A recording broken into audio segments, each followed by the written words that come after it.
Studio IT. Ya, Radliti, Tarngesa ba?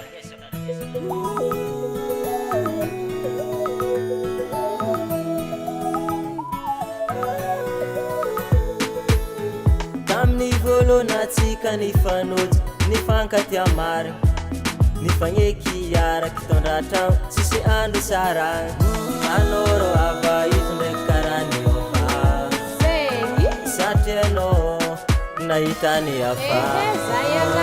aleko za miala fanao io nahitany afe aleko za miala aminao e fanao viavy tsy manjare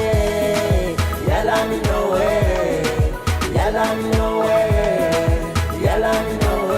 aleko za miala aminao e aleko za miala fanao io nahitany afe aleko za miala aminao e fanao viavy tsy manjare yala aminao e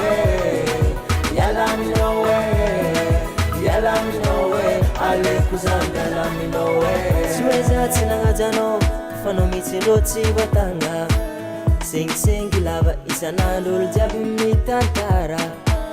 ko eko karan'igny za tsy nidriky laligny taminao zay karan-dala jiaby manjegny zay tsy vadinao tsy hoe za tsy nagnajanao fanao mitsy loatsy vatagna sengisengy lava isan'andro olo jiaby mitantara ko eko karan'igny za tsy nidriky laligny taminao zay karan-dala jiaby manjegny zay tsy vadinao aleko za miala fanao io nahitany afe aleko za miala aminao e fanao viavy tsy manjare yala aminao e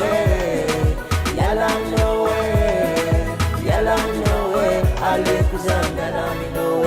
aleko za miala fanao io nahitany afe aleko za miala aminao e fanao viavy tsy manjare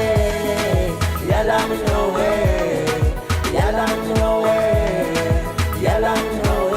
aleko za miala aminao e Sana, anao zay sala mitiavaka e.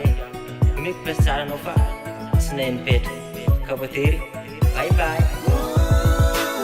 aleko za miala fanao io nahitany afe aleko za miala aminao e fanao viavy tsy manjare yala aminao e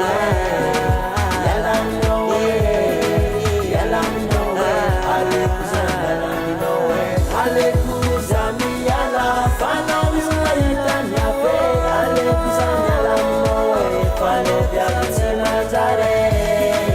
yala aminao e aleko za miala